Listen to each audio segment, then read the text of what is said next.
So now we're going to talk about laboratory investigations in the health sciences. The competencies are listed here so you can review those.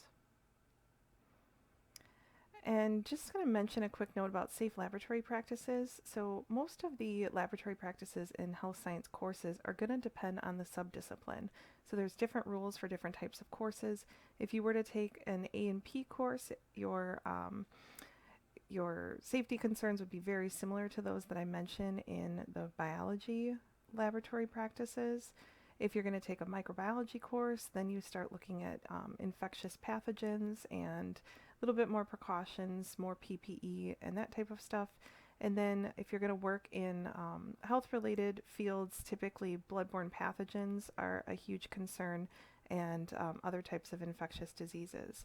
At Gateway Technical College, our A&P courses follow the same guidelines as our biology courses, and additional PPE may be required by select health programs.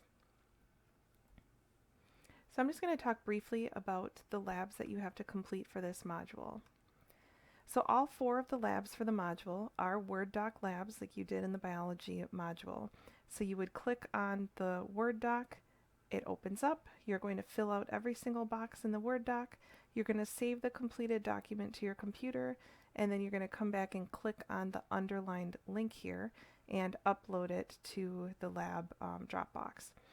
And that completes the submission of the lab. So there's one on anatomical terminology, one on nutrition, heart rate, and cardiorespiratory physiology.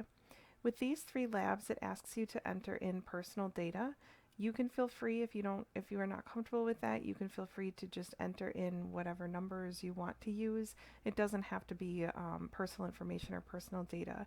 You can also choose a household member, a family member, a friend to enter the data in for, but you'll be basically entering in the data and then answering the questions that go along with that data and doing some minor calculations that correspond to heart rate, respiratory rate, and calorie counting. So that's it for the labs. If you have any questions, feel free to reach out to me.